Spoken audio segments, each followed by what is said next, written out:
This is the second part of our breakdown of dog gear. In the first part, we covered everything that goes on the dog: collars, ID tags, and harnesses. In this second part, we'll go over the different types of leashes, how they differ, and what to look for when choosing one. We'll also talk separately about retractable leashes and adjustable leashes. They each have their own reputation and their own pitfalls. Leashes, retractable leashes, and adjustable leashes are probably the most complicated topic in terms of variety. We'll go over classic models, convertible options, hands-free scenarios, adjustable lengths, options for walking two dogs, and different materials. The classic leash is a good and straightforward choice for many situations. To figure out which leash length is right for you, you need to answer the main question: do you plan to let your dog off the leash?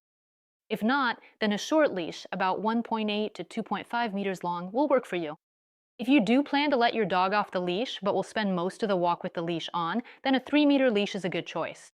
If you never let your dog off the leash, when buying your very first leash, you should go for a 3-meter length. This is a universal length, and you'll be able to see if it's enough for you. If you already have a 3-meter leash and it's not long enough, then a 5-meter leash is your best option. There's a common myth that when owners choose their first leash, they often go by a simple, everyday logic. If the dog is small, you can get a shorter leash for now, and when it grows up, then you can buy a longer one. But in reality, this is actually one of the most common myths. The younger the dog, the more often it needs not a shorter, but a longer leash, because a puppy doesn't go outside just to get from point A to point B. For a puppy, a walk is a huge developmental experience. He sniffs around, explores the area, watches people, studies his surroundings, gets to know the terrain, hears sounds, learns to switch his attention, and discovers the world. And if all of this happens on too short a leash, his opportunities are sharply limited. A puppy on a short leash very quickly starts to feel constantly restricted. He wants to come closer, sniff, take a step to the side, stop, but the leash just isn't long enough. As a result, the walk turns into a series of little tugs and restraints instead of an exploration. Ideally, it's best to have several leashes of different lengths for different walking scenarios. What else should you pay attention to when choosing a leash? If you go for long walks, if your dog is active, if you walk a lot, or if you have to hold the leash at different paces, especially in cold weather or in a busy urban environment, a leash with a soft handle makes the walk much more comfortable. At first glance, this might seem like a minor detail, but in real life, your hands will thank you. Speaking of materials, it's worth mentioning that leashes can be rubberized or non-rubberized. A non-rubberized webbing leash is one of the most common options. These leashes are usually made of 2 layers of nylon webbing, tightly stitched together. They're soft, pleasant to the touch, and are great for dogs that don't pull too much. They're often available in a wide range of colors. A rubberized leash is a leash made from webbing with rubber threads woven into it. And this is actually a very useful variation of the classic leash, especially for owners of active dogs. On the plus side, this type of leash slips less in your hands and has a good grip, whether you're holding it with bare hands or wearing gloves. The webbing is usually denser and more durable, less likely to get dirty, and dries faster. It's especially convenient in rainy weather. It's practical if you sometimes let your dog run around with the leash still attached. This kind of leash works well in situations where a regular webbing leash starts to lose out in terms of grip and practicality. But there's an important detail. If your dog suddenly pulls and the leash slips through your hand, the rubberized surface can cut your hands. So it's a really good working leash, but you need to be aware of its specific features. A webbing leash with a printed design is an option where, in addition to function, appearance also comes to the forefront. This kind of leash is usually made from strong and lightweight polyester webbing with a pattern or print running the entire length. Its strengths are its lightness, neat urban appearance, wide variety of designs, and a pleasant combination of practicality and aesthetics. This is a good option for city walks, especially if you choose a leash that's about 1.5 to 2.5 meters long. Why not too long? Because the longer a printed leash is, the more often it drags on the ground, gets dirty, and wears out faster. This is especially true for models with patterns.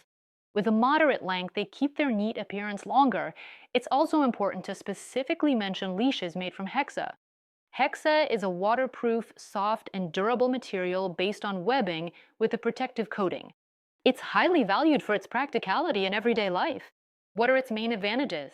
It doesn't get wet, doesn't absorb dirt, is easy to clean with water, and doesn't require lengthy washing or drying. It's quickly ready for the next walk. It feels pleasant to the touch and doesn't affect the dog's fur or skin. It's great for walks in any weather. It's truly a great choice if you walk a lot, go out in the rain, spend time near water and sand and mud, and don't want to wash and dry the leash every time. Basically, it's one of the most practical materials for everyday life, especially in challenging weather. Let's talk about them. This is one of the most popular and at the same time most controversial types of gear among dog owners. A retractable leash seems very convenient. It feels like the dog gets more freedom, while the owner doesn't have to hold a long leash that picks up dirt, drags on the ground, or gets tangled. That's exactly why retractable leashes are so often chosen for everyday use, especially in the city. However, retractable leashes are often criticized by experts. And the reason isn't that the retractable leash is bad in itself, but that it has its own features and limitations, which can make it really inconvenient or unsafe in certain situations. That's why it's more accurate to see a retractable leash not as a universal solution, but as a specific tool that might be appropriate in some situations and completely unsuitable in others. Retractable leashes come in tape and cord varieties. Tape-style retractable leashes are often considered more convenient for everyday use, especially if the dog is active and the owner wants to better see the actual line of tension. Cord-style retractable leashes are usually lighter and more compact, and these models are often chosen for small dogs. However, the cord-style retractable leash is less visible, and it's with this type that mishaps due to poor visibility in the environment happen more often. Retractable leashes really do have their strengths, and it's important to honestly acknowledge them. The first advantage, more freedom without having to hold a long leash in your hands. The dog can wander farther away, sniff around, and explore the area, while the owner doesn't have to wrap loops of a long leash around their hand or worry about it dragging on the ground. The second advantage, compactness for city life. For some owners, a retractable leash seems more convenient than a long leash, especially if walks take place on asphalt, tile, city sidewalks, and don't involve complicated training. The third advantage, it feels tidier. It doesn't get dirty like a regular long leash, doesn't drag on the ground, and doesn't need to be gathered up separately. The fourth advantage, it's convenient for a calm dog. If the dog is an adult, well balanced, doesn't pull suddenly, and knows how to walk in a more or less predictable way, a retractable leash can really be convenient in these types of walks. Nevertheless, there are a lot of complaints about retractable leashes, and most of them are related to using them in the wrong situations. Many dogs quickly get used to the idea that to move forward, they always need to pull a little. A retractable leash often creates exactly this kind of dynamic. The dog walks, the tape tightens, and the movement continues. Because of this, a retractable leash is not the best tool for teaching a dog to walk calmly on a loose leash. It can reinforce the habit of moving forward through constant pressure. On a regular, calm walk, a retractable leash might seem convenient. But if the dog suddenly lunges, gets scared, sees a trigger, or bolts toward another dog, person, or cat, it becomes dangerous. Unlike a traditional leash, a retractable leash doesn't allow you to control your dog quickly and precisely. In places with lots of people, dogs, cars, or narrow passages, a retractable leash often causes more problems than it solves. If the dog suddenly lunges and the owner tries to grab the tape or cord with their hand, it can cause a pretty nasty injury. A retractable leash is not the best choice for young, chaotic, or reactive dogs. That's why it requires careful handling and is far from always suitable as a default leash. A regular leash generally gives the owner more control and predictability. If a retractable leash works for you overall, it's important to pay attention to a few things when choosing one: the dog's weight and category. The retractable leash should match not only the dog's weight according to the label, but also its actual way of moving. A calm dog weighing 20 kilograms and an active, energetic dog of the same weight put very different loads on the leash. The body of the retractable leash should fit comfortably in your hand, not slip, not be too heavy, and shouldn't tire your wrist during a long walk. The stopper's operation is really important. The lock button should work smoothly, without sticking, and with a clear press. If the stopper is inconvenient, you won't be able to quickly shorten the distance when you need to. Pay attention to the quality of the mechanism. The retractable leash should unwind and retract smoothly, without jerks, twists, or any feeling of unreliability. To sum up our review of retractable leashes, if you approach the choice thoughtfully, it becomes clear that sometimes a retractable leash is truly appropriate and convenient, while at other times, a regular leash turns out to be much safer and more useful. The transformer leash is a separate and very convenient category. A transformer leash is a leash that can change not only its length, but also the very way it is used. The most valuable option is models with a detachable handle, so that your walk is as comfortable and functional as possible. On one hand, it's a full-fledged leash with a reliable clasp on the dog side. On the other, you can detach the handle and leave the main part attached to the dog. If you want to give your dog more freedom on a walk while still keeping control, this format is very convenient. The long part stays on the dog, and when needed, you can quickly stop them. At the same time, the handle doesn't drag on the ground, get caught on things, or get dirty. This gives you several advantages at once. The dog can move more freely, you still have the ability to quickly take control, the handle stays clean, and there's less risk of the dog getting caught on something, specifically with the handle. You can also use the detached handle separately as a short lead. And all of this can also be made from a material that's resistant to dirt, water, and heavy use. In other words, a transformer leash is already a great example of how modern gear can be not only durable, but also truly well designed for everyday life. The quick release feature is the next level of functionality. Not every owner needs them from day one, but at some point, many end up choosing them because life with a dog rarely fits into just one scenario. Today, you might have a calm city walk, tomorrow, a trip, the day after that, a park visit, then a cafe, then a training session, and then a walk where you want to give your dog more freedom but still keep control. And it's in situations like these that it becomes especially valuable when a leash can not only be 2 meters long, but also adapt to different needs. An adjustable leash has several attachment points and the ability to change its length or configuration by moving the clips. You can shorten or lengthen an adjustable leash, wear it over your shoulder, set it up for walking two dogs, or adapt it for city walks or more open scenarios. Basically, one leash can handle several tasks at once. To put it simply, a classic leash answers the question, what length leash do I need? But an adjustable leash answers the question, what length leash do I need right now? It's important to make one practical note here. An adjustable leash isn't really for beginners. It's more for dogs that are already a bit experienced, have completed basic obedience training, and can walk on a leash with some consistency. If your dog is still very chaotic when walking, pulls sharply, doesn't notice leash tension, can't maintain contact with you, and doesn't understand the basic rules of walking, an adjustable leash might not make things easier. In fact, it could end up being frustrating. Instead of convenience, the owner ends up with more difficulty controlling the dog, extra strain on their hands and body, and in some cases, even the risk of injury if the dog suddenly lunges and the leash is attached poorly or being used in hands-free mode. That's why an adjustable leash really is a convenient tool, but only when both the dog and the owner are ready for its features. When it comes to the functionality of an adjustable leash, its main advantage is the ability to change the length for different walking scenarios. There's another benefit. It can be used hands-free.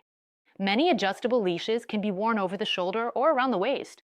This can be especially convenient on long walks if you need to carry something in your hands, if you're taking a calm route and your dog already knows how to walk steadily enough, or simply if you want to free up your hands. But the hands-free option is only good where it's truly safe to use.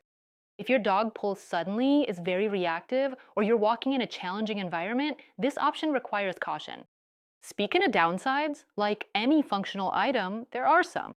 An adjustable leash can be complicated for beginners. If you're just starting out with your dog and aren't yet used to working with standard gear, having too many options doesn't help. It can actually be overwhelming.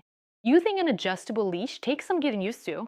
For it to truly become convenient, you need to figure out once how to change the length, what clips where, which setup you actually need, and how to quickly adjust things during a walk. It's important to choose an adjustable leash not based on the idea that more features are always better, but on which features you'll actually use.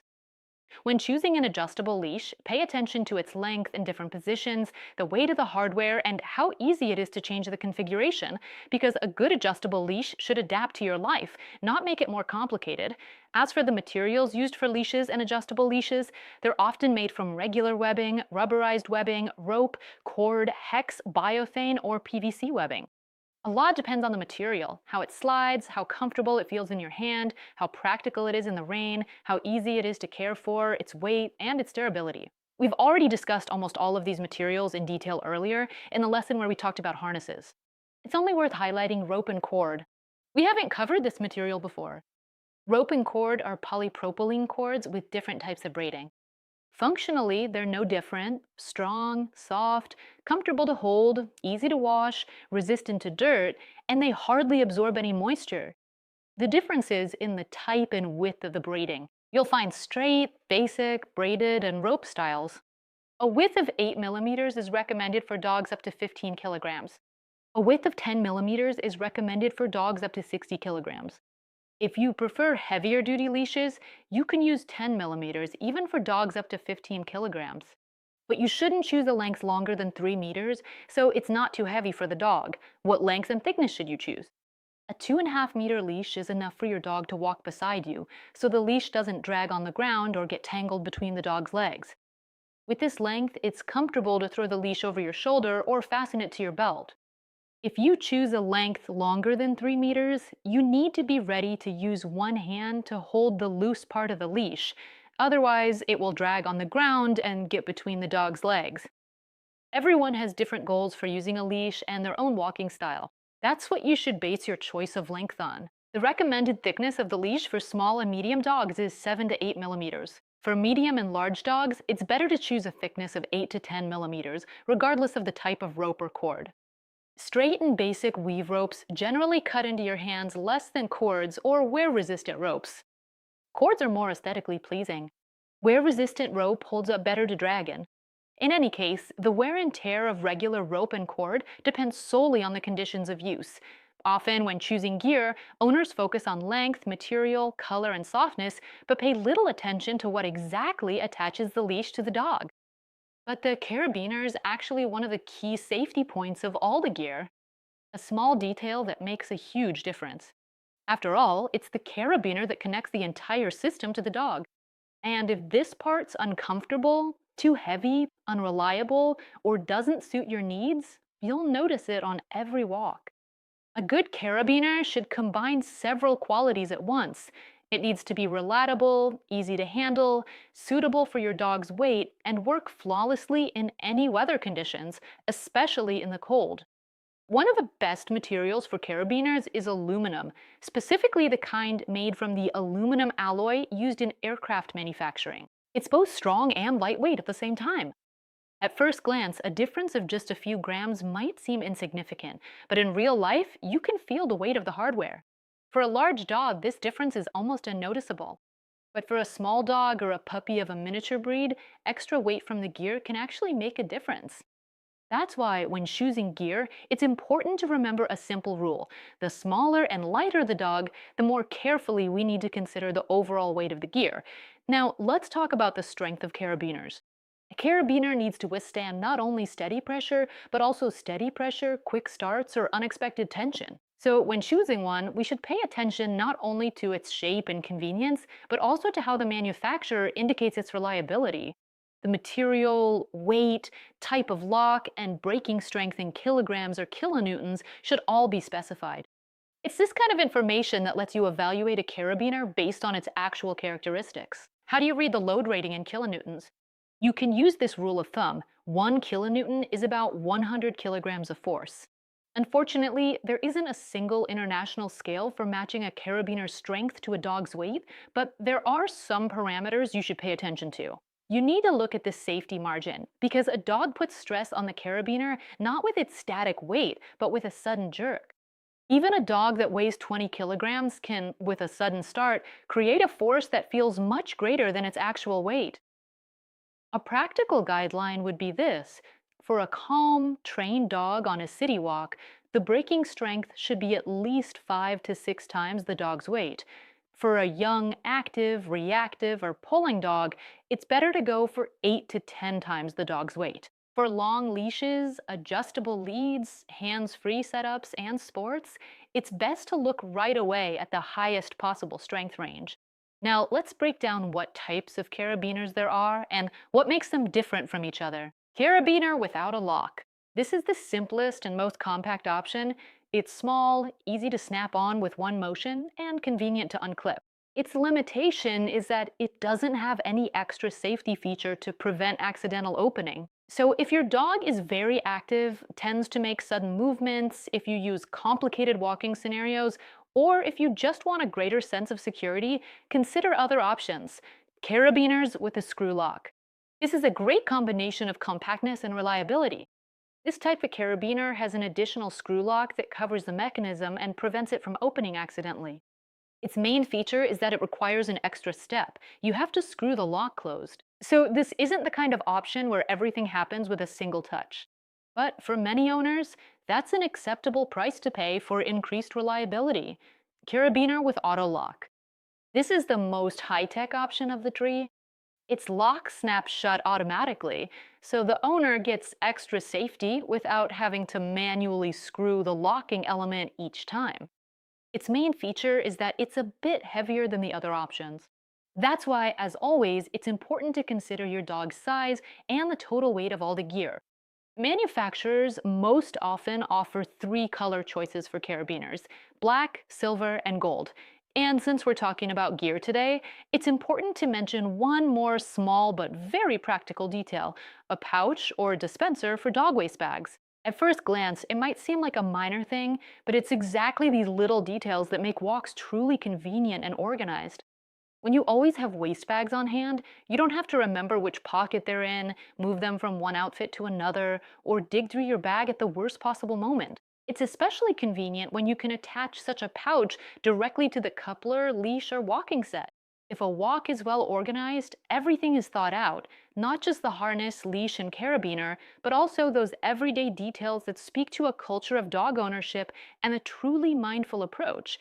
And finally, it's important to say that no matter how convenient, functional, or well designed the gear is, it will never replace proper dog behavior. It doesn't replace training, it doesn't teach your dog not to pull, it doesn't automatically make walks calm, and it doesn't fix anxiety or overexcitement. We created the online course Dog 360 for those who want to build a comfortable life with their dog instead of endlessly struggling with their behavior after the fact. If you truly want to understand your dog and learn how to live together calmly, confidently, and with joy, we invite you to join us at Pet Academy for the Dog 360 course.